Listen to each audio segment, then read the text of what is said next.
નમસ્કાર. અતુલ્ય આઈએસ અને ગુજરાત કરિયર એકેડેમીમાં તમારું સ્વાગત છે. અભિવાદન છે. પ્રિલિમિનરી પોઈન્ટ ઓફ વ્યૂ તમે તૈયારી કરતા હશો અને એ બરાબર ઓન ધ વે હશે તેવું માનું છું. કેટલીક ચર્ચા આજે કરવાની છે ડીવાયએસઓ અને રેવન્યુ તલાટી પ્રિલિમિનરી પોઈન્ટ ઓફ વ્યૂ.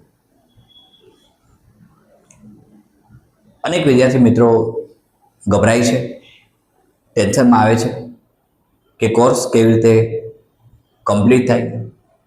કોઈ પણ જગ્યાએ જોડાયેલા હશો તમે તો પણ આ ચિંતા તમને સતાવતી હશે અને એ સ્વાભાવિક છે.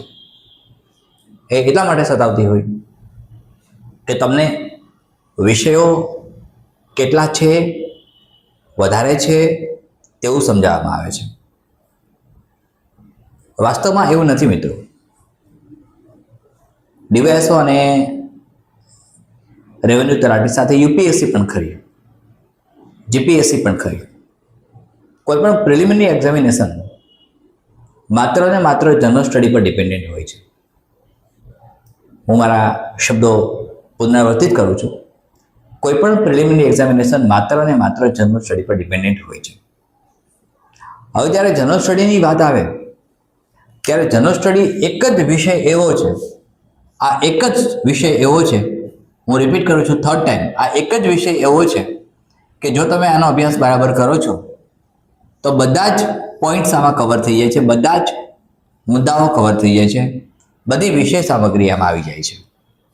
એટલે કે તમારો કોર્સ, તમારું કન્ટેન્ટ, તમારું સિલેબસ, તમારું સ્ટ્રક્ચર આની અંદર આવી જાય છે. હવે એક સીધી વાત આવશે કે તો પછી એની અંદર કઈ કઈ વસ્તુઓનો સમાવેશ થાય છે અને વિદ્યાર્થીઓ ગભરાય છે શું કામ? કોચિંગ ઇન્ડસ્ટ્રી હોય કે પછી કોઈ પણ પ્રોગ્રામ હોય તો વિદ્યાર્થીઓને જનરલી પ્રિલિમિનરીના આસ્પેક્ટમાં કે જે યુપીએસસી હોય કે જીપીએસસી હોય કે પછી કોઈ પણ હોય તેવું સમજાવવામાં આવે કે તમારે 25, 30, 25, 30 વિષયોનો અભ્યાસ કરવાનો છે. હવે જનરલ સ્ટડી છે શું? Listen to me carefully. આપણે જ્યારે ગઈકાલના સેશનમાં મેં તમને પ્લેટો અને એરિસ્ટોટલની વાત કરી હશે અથવા આગલા સેશનમાં કરી હશે. એ હું ફરીથી રિવાઇઝ કરું થોડુંક 2 મિનિટ માટે એમાં. તો એરિસ્ટોટલે એજ્યુકેશનના 3 પાર્ટ પાડીને વર્ગીકૃત કરીને આપણને કહ્યું, આજથી વિચારજો 375 BC પહેલા આ બધી વાત બની ત્યારે એમણે એવું કહ્યું એરિસ્ટોટલે કે શિક્ષણ 3 ક્રમમાં અપાય: પ્રાઇમરી, સેકન્ડરી અને ટર્શિયરી. હવે પ્રાઇમરી, સેકન્ડરી અને ટર્શિયરી એજ્યુકેશનની વાત જ્યારે આવે છે ત્યારે આ ત્રણેય અભ્યાસમાં તમારી પાસે એક જનરલ સ્ટડી તૈયાર થાય છે. એરિસ્ટોટલનું બધો જ સ્ટડી જનરલ ઓબ્ઝર્વેશન પર ગયો. He was a good observer and he thought very deeply about objects and many things. General સ્ટડીમાં જિયોગ્રાફી આવે, હિસ્ટ્રી આવે, ઇકોનોમિક્સ આવે, મેથેમેટિક્સ આવે, રીઝનિંગ આવે, સાયન્સ ટેકનોલોજી આવે. હવે જિયોગ્રાફીની વાત આવે, હિસ્ટ્રી આવે, હિસ્ટ્રીની વાત આવે મિત્રો ત્યારે મોટાભાગના જે પણ ઇન્સ્ટિટ્યૂટ સંકળાયેલા હોય છે કોચિંગ સાથે એ હિસ્ટ્રીને અલગ અલગ ડિવાઈડ કરશે. કેવી રીતે? કોઈ કહેશે Indian history, world history, Indian history, world history. હવે ઇન્ડિયન હિસ્ટ્રી ડિવાઈડ થઈ ફરીથી પાછી સ્ટેટ વાઇઝ હિસ્ટ્રીમાં northern Indian history, southern Indian history, western Indian history અને ઈસ્ટર્ન ઇન્ડિયન હિસ્ટ્રી. સાથે જેવી વાત આવી વેસ્ટર્ન ઇન્ડિયન હિસ્ટ્રીની એટલે તરત જ એમાં ગુજરાત આવી ગયું. તો ગુજરાતની હિસ્ટ્રી, ગુજરાતની હિસ્ટ્રીનો અભ્યાસ કરીએ તો ડાયનેસ્ટી અલગ અલગ, સાથે અલગ અલગ ડિસ્ટ્રિક્ટની હિસ્ટ્રી, એરિયાની હિસ્ટ્રી.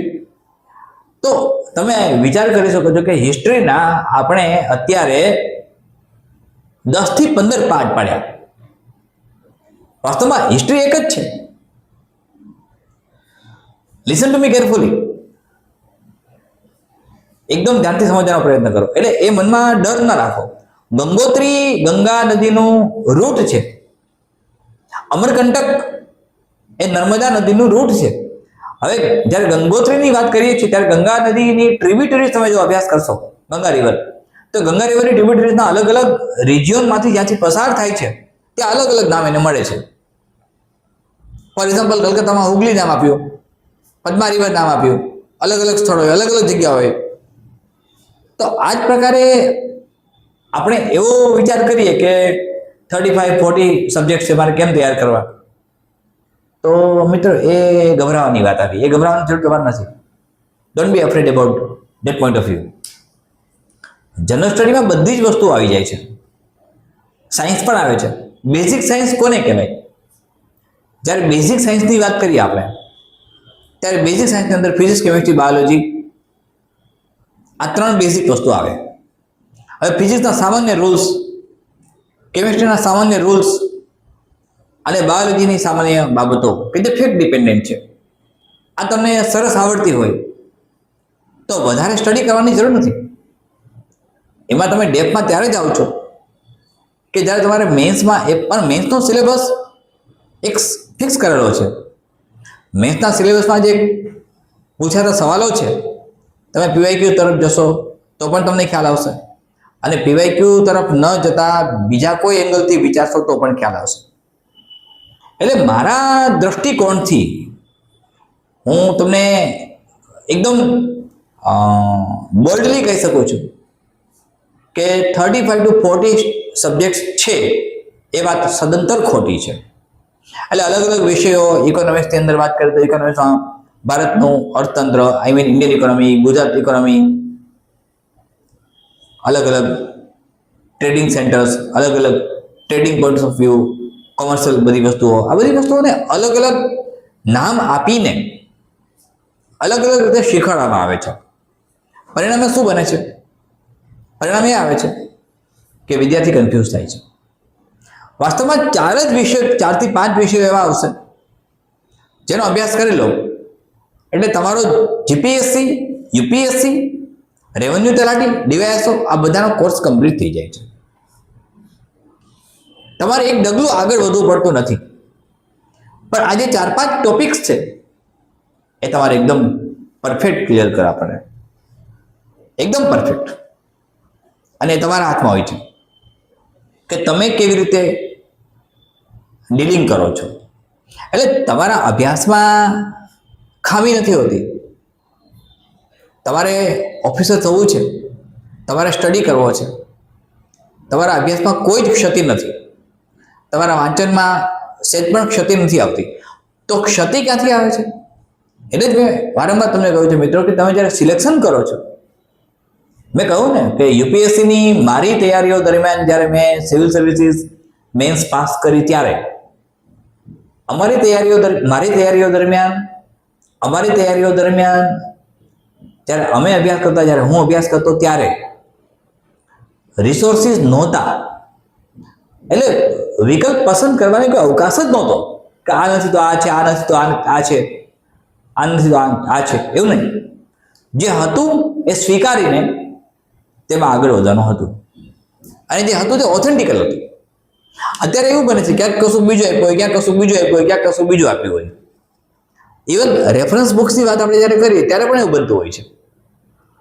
એટલે તમારા મનને વિક્ષુબ્ધ નહીં કરતા કે અલગ અલગ પ્રકારના સવાલો પૂછાય છે, અલગ અલગ પ્રકારે પૂછાશે, અલગ અલગ 30-35 સબ્જેક્ટ છે, તો તૈયાર કેમ કરવા, તૈયાર ક્યાંથી શરૂ કરવા, કયા પ્રકારે તૈયાર કરવા, એ કોઈ ગભરાવાની વાત નથી આવતી.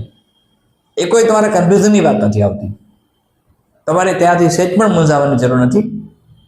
એ બધું બરાબર છે, પણ તમે ધ્યાન આપો છો એક એવા એપ્રોચ ઉપર, તમે ધ્યાન આપો છો તમે એક એવા એટીટ્યુડ ઉપર કે તમને ખ્યાલ આવે છે કે આ સવાલો જનરલ સ્ટડીના છે. જનરલ સ્ટડી એકદમ બ્રોડ આસ્પેક્ટમાં છે, પણ જે વિષયો છે તેના, જેમાં જીઓગ્રાફી આવે, હિસ્ટ્રી આવે, ઇકોનોમિક્સ આવે, 4 થી 5 જ વિષય એવા બનશે, વધીને 7 subjects. Listen to me carefully. Maximum 7 subject એવા બનશે જેના પર તમારું પ્રભુત્વ આવી ગયું, જેના પરના ક્વેશ્ચન્સ તમે તૈયાર કર્યા. એના ડિમેન્શન તો અલગ અલગ હોય ને, ડિમેન્શન્સ અલગ અલગ હોય મિત્રો. જ્યારે બ્રેઇનનો આપણે સ્ટડી કરીએ છીએ, હ્યુમન બ્રેઇનનો, ત્યારે એક સેન્ટ્રલ નર્વસ સિસ્ટમ આવે છે જે સેન્ટરમાંથી પાસ થાય છે, અને એક પેરિફેરલ નર્વસ સિસ્ટમ આવે છે જે પેરિફેરીમાં છે. અને આ બંનેના કોમ્બિનેશનથી નર્વસ સિસ્ટમ બને છે. એનો બેઝિક યુનિટ ન્યુરોન છે.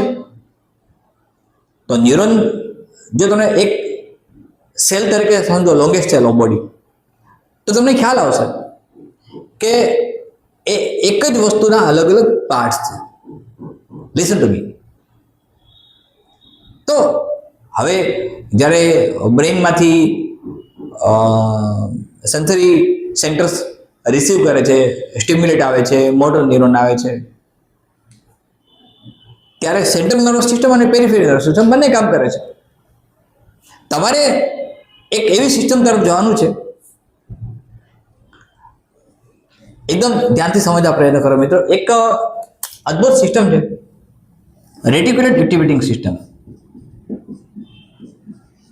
રેટિક્યુલેટ એક્ટિવેટિંગ સિસ્ટમ આ શું છે? આ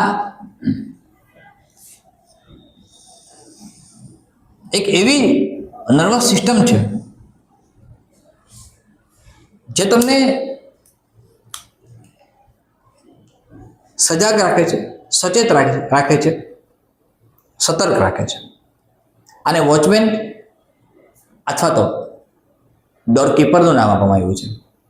મિત્રો, એક શિકાગોમાં પ્રયોગ થયો, અને શિકાગોમાં જે પ્રયોગ થયો, તમે સમજો, તમારા પ્રિલિમિનરી પોઈન્ટ ઓફ વ્યૂ ખૂબ મહત્વની વાતમાં આવે છે.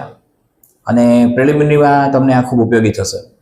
માત્ર પ્રિલિમિનરીમાં નહીં, બધે જ ઉપયોગી થશે.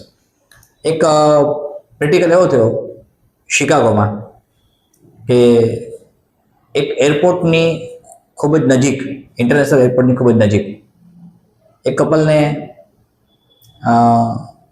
રહેવા માટે વ્યવસ્થા કરવામાં આવી. હવે ઇન્ટરનેશનલ એરપોર્ટ એટલે ખૂબ જ ફ્લાઇટ્સ, ઇન્ટરનેશનલ ફ્લાઇટની આવન જાવન ચાલતી હોય, ટેકઓફ થતું હોય, લેન્ડિંગ થતું હોય, સતત અવાજ આવતો હોય. રાત્રે જ્યારે કપલ, નાનું બાળક જે અપ્રોક્સિમેટલી 1.5 to 2 yearsનું હતું, સૂઈ જાય. હવે બાળક બાજુના રૂમમાં સૂવે, એને સુવડાવવામાં આવી જાય. જ્યારે સતત અવાજ આવે છે પ્લેનનો, ફ્લાઇટ્સનો, ત્યારે એ સતત ઘોંઘાટ ભર્યા અવાજની વચ્ચે પણ જો બાળકની ઊંઘ ઉડી ગઈ ને બાળક રડવા માંડ્યું, તો બાળકની માતા તરત જ જાગી જાય છે. તરત જ. ઇવન ખૂબ જ ઘોંઘાટ ચાલુ છે તો પણ બાળકના રડવાનો અવાજ જે એકદમ ધીમો છે એ માતા પાસે પહોંચી જાય છે, અને માતા સફાળી જાગી જાય છે અને બાળકને શાંત કરે છે. આ એક પ્રયોગ થયો. બીજો પ્રયોગ એ થયો કે બાળકની માતાને કહેવામાં આવ્યું કે 15 દિવસ તમારે અહીં નથી આવવાનું, એના પપ્પા ધ્યાન રાખશે. હવે બાળકના પપ્પાનું ત્યારે પહેલા પ્રયોગની અંદર ઊંઘ ઉડતી નહોતી. મમ્મીની ઊંઘ ઉડી જાય, પપ્પાની ઊંઘ ન ઉડે. બીજા પ્રયોગમાં બાળકની જવાબદારી સોંપવામાં આવી પપ્પાને, મમ્મીની જગ્યાએ. બન્યું એવું કે 2 દિવસ સુધી તો પપ્પા જાગી ન શક્યા, 48 hours સુધી. થર્ડ ડે પછી જેવું બાળક રડે એટલે પપ્પા જાગી જાય અને બાળકને સંભાળે. આના આધારે એક સિસ્ટમ હ્યુમન્સમાં છે એવું સાબિત થયું, અને એને કહેવાય છે રેટિક્યુલેટ એક્ટિવેટિંગ સિસ્ટમ. એટલે કે આપણને કોઈ સ્પર્શતી વસ્તુ હોય, આપણે એના માટે સજાગ રહીએ છીએ. આપણને સ્પર્શતી વસ્તુ હોય, ઇનપુટ જ્યારે આપણે લઈએ છીએ, જે ઇનપુટ આપણને અસરકારક છે, બાળકનું રડવું એ માતાને અસરકારક હતું, બંને જોડાયેલા હતા. Listen to me. એટલે ગમે એટલા ઘોંઘાટ અને અવાજની વચ્ચે પણ બાળકનું રડવું તરત જ માતાને સ્પર્શ કરે છે, માતાને જગાડી દે છે. તો મારો કહેવાનો અર્થ એવો છે મિત્રો કે તમે માહિતીઓ અનેક જગ્યાઓથી મેળવો છો, અનેક સોર્સિસમાંથી મેળવો છો, અનેક રિસોર્સિસમાંથી મેળવો છો, પણ તમારા માટે ઉપયોગી શું છે એ તમે નક્કી કરો. અને એ તમને એલર્ટ હશે. રેટિક્યુલેટ એક્ટિવેટિંગ સિસ્ટમને સિક્યુરિટી ગાર્ડની ભૂમિકામાં મૂકવામાં આવેલ છે અને આના પર હજુ પણ રિસર્ચ ચાલે છે. જનરલી આપણે સેન્ટ્રલ નર્વસ સિસ્ટમ ભણતા હોય હ્યુમન્સની, ત્યારે central nervous system, peripheral nervous system, autonomous nervous system, somatic nervous system, parasympathetic nervous system, sympathetic nervous system, આ બધું ભણતા હોઈએ. આ sympathetic, parasympathetic, autonomous, central nervous system, periphery, એ ઉપરાંત એક આ રેટિક્યુલેટ એક્ટિવેટિંગ સિસ્ટમ છે બોડીમાં, હ્યુમન બોડીમાં. એટલે મિત્રો એ 34-35 વિષયો છે એ ચર્ચા ન કરો, વિચાર પણ ન કરો. તમને હું સમજાવીશ ક્રમશઃ. મારા દરેક સેશન એટેન્ડ કરજો. મારા દરેક સેશન એટેન્ડ કરીને તમને એક ખ્યાલ આવશે કે વાસ્તવમાં પરિસ્થિતિ કેવી છે. તમે ગભરાશો નહીં. તમારે ફાઇટ, ફ્લાઇટ અને હાઇડ આ 3 કન્ડિશનમાંથી પસાર થવાનું હોય તો ફાઇટની કન્ડિશન પસંદ કરો, ફ્લાઇટની કે હાઇડની નહીં. જંગલી પ્રાણીઓ, સામાન્ય પ્રાણીઓ, ન ગમતી વસ્તુથી, ડરથી હાઇડની કન્ડિશનમાં આવી જાય. બ્રેનનું 2 જ કામ છે મિત્રો, એક સેફ્ટી અને એક, પહેલી વાત તો બ્રેન આપણને સેફ્ટી આપે છે, આપણને એલર્ટ કરે છે કે આ નથી કરવાનું, ડર છે, આગળ ભય છે, ભયજનક સ્થિતિ છે, એ આપણને ઇન્ટરપ્રિટ કરીને કહે છે. અને સેકન્ડ, બ્રેન આપણને નોલેજ આપે છે, માહિતીઓનું ઇનપુટ કરાવે છે. લિસન ટુ મી, બ્રેન પાસે 2 જ ફંક્શન છે. હવે આ માહિતીઓને ઇન્ટરપ્રિટ કેમ કરવું, એના માટે એક તમારે તમારા બ્રેનને સ્ટ્રોંગ કરવું પડે, તમારે એને ટ્રેન કરવું પડે. અને કેટલીક વસ્તુઓ તમારે ઇમેજિનેશનથી પણ, જે ઓલરેડી એક પાર્ટ આનો પણ ગણાય છે રેટિક્યુલેટ એક્ટિવેટિંગ સિસ્ટમનો, તમારા બ્રેનને તમારે સતર્ક રાખવું પડશે. એટલે જે મેં હમણાં કહ્યું એમ કે સેફ્ટી આપણને ખબર છે, હોટ ઓબ્જેક્ટ છે, હાથ ખસેડી લઈએ છીએ, આગળ બમ્પર આવે છે, બ્રેક મારી દઈએ છીએ, આપણને બ્રેન સેફ રાખે છે. એટલે બ્રેનનું પહેલું કામ સેફ્ટીનું છે. સાથે અલગ અલગ પ્રકારની અનેક ઇન્ફોર્મેશન આપણા બ્રેનમાં સતત કન્ટિન્યુઅસલી આવતી હોય છે. એમાંથી કઈ ઇન્ફોર્મેશનને આપણે સ્ટોર કરવાની છે અને કઈ અનનેસેસરી છે જેને દૂર કરવાનું છે, એ જો શીખાઈ જાય ને તો હું માનતો નથી કે તમને કોઈ પણ પ્રકારની તકલીફ પડે. એટલે એક જનરલ સેન્સમાં વાત કરું તો એક ટેકનિક ડેવલપ કરવાની જરૂર છે. હવે એ એવી કઈ ટેકનિક હોય કે જેથી તમે મેક્સિમમ માર્ક્સ કવર કરી શકો. યુપીએસસી પ્રિલિમિનરી માટે મેં ઘણી બધી ઇન્સ્ટ્રક્શન્સ જે તે સમયે વિદ્યાર્થીઓને, જે મારા વિદ્યાર્થીઓ છે, મેં આપેલી એઝ અ મેન્ટર, કે તમે આ પ્રકારે તૈયારી કરશો તો તમારું ડેફિનેટલી સિલેક્શન થઈ જાય છે પ્રિલિમિનરી પોઈન્ટ ઓફ વ્યૂ. એટલે કે પ્રિલિમિનરીમાં પાસ થવું તમારા માટે ઇઝી બને છે, તમે ક્વોલિફાઈંગ જાઓ છો મેન્સ માટે. અને અત્યારે તમને કહું છું કે ડીવાયએસઓ કે તલાટીના મેન્સ માટે ક્વોલિફાઈંગ થવું જરૂરી છે. મેન્સ બધે આવી જશે અને મેન્સ માટે ક્વોલિફાઈંગ થઈ ગયા એટલે પછી મેન્સના ક્વેશ્ચન આન્સર્સ કેમ લખવા? દરેક જગ્યાએ આજકાલ એક જ વસ્તુ ચાલે છે, રાઇટિંગ સ્કિલ, રાઇટિંગ સ્કિલ. પણ રાઇટિંગ સ્કિલ છે શું? તો એક પ્રકારનું ઇમેજિનેશન છે મિત્રો, જેની તાર્કિક શક્તિ, વૈચારિક શક્તિ, કાલ્પનિક શક્તિ, બૌદ્ધિક શક્તિ, સમજણ દક્ષતા ખૂબ જ મહત્તમ હોય તેમાં એકદમ ઝડપથી સારું પરફોર્મ કરી શકે છે. એટલે પહેલા તમે એક મેપ બનાવો છો મનમાં મેપ બનાવો કે મારે આમ કરવું છે, આ પ્રકારે સ્ટડી કરવો છે. હું તમને હેલ્પ કરીશ બધી. મારા તરફથી તમને ફ્રી મેન્ટરશીપ મળે છે અને નિઃશુલ્ક મળે છે, જરાય ચિંતા નહીં કરો. એક તમને એક્ઝામ્પલ આપું તો તમે કેમ ટ્રેન થઈ શકો. મિત્રો, આર્જેન્ટિના ફૂટબોલ માટે પ્રસિદ્ધ છે, તમને ખબર છે. આર્જેન્ટિનામાં એક પ્રયોગ કરવામાં આવ્યો વૈજ્ઞાનિકો દ્વારા. 15 વ્યક્તિઓના 3 ગ્રુપ અલગ અલગ કરવામાં આવ્યા. એમાં એક જે પહેલું ગ્રુપ જે 15 લોકોનું હતું, જેને A, B અને C નામ આપણે આપીએ, તો એ 15 ગ્રુપના આ 15 માણસોના એ ગ્રુપના લોકોને પ્લેયર્સને ફૂટબોલ ગ્રાઉન્ડ ઉપર લઈ જવામાં આવ્યા અને એમને એમ કહ્યું કે તમારે ફૂટબોલની પ્રેક્ટિસ કરવાની છે અને તમારે બોલ છે એ નાખવાનો છે. તમે બાસ્કેટબોલ કહી શકો, ફૂટબોલ કહી શકો, વોટએવર, બાસ્કેટમાં બોલ નાખવાનો છે.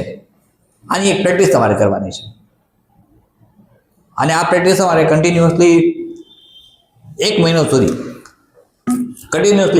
કરવાની છે. 1 મહિના સુધીની પ્રેક્ટિસ માટે એમને સમય આપવામાં આવ્યો કે તમે કાયમ પ્રેક્ટિસ કરો. ગ્રુપ બીના 15 લોકોને કહેવામાં આવ્યું કે તમારે આવવાની જરૂર જ નથી, આવતા જ નહીં, પ્રેક્ટિસ કરવાની કોઈ જરૂર નથી. અને ગ્રુપ સીના જે લોકો હતા એમને એમ કહેવામાં આવ્યું કે તમારે ગ્રાઉન્ડ ઉપર આવવું નથી, ઘરે જ પ્રેક્ટિસ કરવાની છે, પણ ઘરે ફિઝિકલ પ્રેક્ટિસ નહીં, ખાલી મનમાં કન્ટિન્યુ વિચાર કર્યા કરવાના, કલ્પનાની અંદર, ઇમેજિનેશનમાં કે તમે બાસ્કેટમાં બોલ નાખો છો. આવું કન્ટિન્યુઅસ પ્રેક્ટિસ તમારે કરવાની છે એવું એને કહેવામાં આવ્યું. 3 અલગ અલગ ગ્રુપ એના 15 પ્લેયર્સને કન્ટિન્યુઅસલી ઓન ગ્રાઉન્ડ પ્રેક્ટિસ કરવાની છે. Listen to me. ગ્રુપ બીમાં એકદમ ના પાડી દેવામાં આવી કે તમારે પ્રેક્ટિસ કરવાની કોઈ જરૂર જ નથી. ગ્રુપ સીમાં એ લોકોને એમ કહ્યું કે તમે ઘરે બેસીને પ્રેક્ટિસ કરો, ઘરે બેસીને વાંચો, ઘરે બેસીને બાસ્કેટમાં તમે બોલ નાખો છો, આ પ્રેક્ટિસ કરો. ઓકે. 1 મહિના પછી આ 3 ગ્રુપને બોલાવવામાં આવ્યા. ગ્રુપ એમાં જે 15 લોકો હતા એમાંના આઈ થિંક સો 24% લોકો એવા નીકળ્યા કે જે બોલને બાસ્કેટમાં ઝડપથી નાખી શક્યા પ્રેક્ટિસને કારણે. 1 મહિનો પ્રેક્ટિસ કરી હતી સવારથી સાંજ સુધી. ગ્રુપ બીમાં 0% રિઝલ્ટ આવ્યું, પ્રેક્ટિસ જ કરી નહોતી, કશું નહોતું કર્યું. ગ્રુપ સીની અંદર જ્યારે રિઝલ્ટ આવે છે કે જેણે ઘરે બેસીને માત્ર ઇમેજિનેશન કરીને આ બાસ્કેટની અંદર બોલને નાખવાનો પ્રયત્ન કર્યો 15 લોકોએ, એના રિઝલ્ટમાં 74% સક્સેસ જોવા મળી.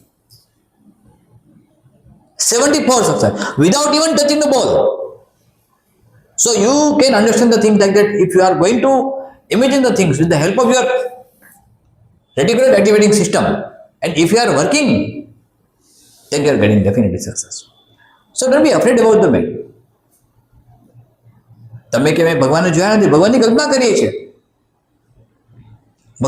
કરીએ છીએ, સાકાર સ્વરૂપની કે ઈશ્વર આવા હોય. દુનિયાભરમાં જેટલા હિન્દુ મંદિરો છે, જેટલા હિન્દુસ છે, એને ભગવાન શંકરની પ્રતિમા કેવી હોય, ભગવાન શંકર કેવા હોય એ એક જ સરખા લાગે છે બધાને. ભગવાન વિષ્ણુ કેવા હોય એક જ સરખા લાગે છે. વેલ, તો મારે કહેવાનો અર્થ એવો થાય છે મિત્રો કે તમે જ્યારે તૈયારી કરો છો ત્યારે તૈયારીને એક એવો ઓપ આપો કે જેમાં ડરો નહીં. અને એક સૌથી મોટી વાત, ફાઇટ, ફ્લાઇટ અને હાઇડ, આ 3 કન્ડિશન આવી. જંગલી પ્રાણીઓ, વસાહત પ્રાણીઓની હોય એ, ફોર એક્ઝામ્પલ બિલાડી હોય, ડોગને જુએ તો 3 કામ કરશે, 3માંથી કોઈ પણ એક, ફાઇટ, ફ્લાઇટ અને હાઇડ. ફાઇટ તો એના હાથમાં નથી, ઝઘડવું તો. ફ્લાઇટ એટલે બાદ જતી રહેશે, અથવા તો હાઇડ છુપાઈ જશે. પ્રાણીઓ સામાન્ય રીતે ભયથી છુપાઈ જાય, આક્રમણ ન કરે. જો એ સશક્ત ન હોય તો, સશક્ત હોય તો આક્રમણ કરશે. બિલાડી પર ડોગ આક્રમણ કરશે. વેલ, આ તમે સમજો છો. મનુષ્યમાં પણ એ લાગુ પડે છે, ફાઇટ, ફ્લાઇટ અને હાઇડ. કાં તો એ લડશે, કાં તો એ છટકી જશે, અને કાં તો એ છુપાઈ જશે. આ 3 કન્ડિશન આવે છે. તમારી કન્ડિશન ફાઇટની થવી જોઈએ, આક્રમણની થવી જોઈએ. તમારી સ્ટ્રેટેજી આક્રમક બનાવો, તમારી સ્ટ્રેટેજીને લૂઝ ન બનાવો. મિત્રો, એક સેશન મારો ઓલરેડી ચાલુ જ છે અત્યારે, એટલે આ સેશનને અહીંયા કમ્પ્લીટ કરું છું. તમને ફ્રી મેન્ટરશીપ ડીવાયએસઓ અને તલાટી રેવન્યુ બંને માટે મળે છે. જે લોકોને રજિસ્ટ્રેશન નથી કર્યા, જે લોકોએ એ રજિસ્ટ્રેશન ફટાફટ કરાવી લેશે, ઝડપથી કરાવી લેશે. લિંક પર બધી જ વિગતો આપેલી છે. રજિસ્ટ્રેશન ફોર્મ આપેલા છે, એને પીડીએફમાં કન્વર્ટ કરી ભરી અને મોકલી આપો. ફ્રી મેન્ટરશીપ પ્રોગ્રામ હેઠળ તમને જ્યારે પણ તકલીફ પડે છે, જ્યારે પણ પ્રોબ્લેમ છે, જ્યારે પણ સમજાતો નથી, જ્યારે પણ ઇસ્યુઝ છે એકેડેમિક, ત્યારે વિના સંકોચે ફોન કરી શકો છો. વિના સંકોચે હેલ્પલાઇન નંબર પર મેસેજ કરી શકો છો. સતત વાંચતા રહેજો મિત્રો. ફરીથી મળીએ છીએ. ધન્યવાદ.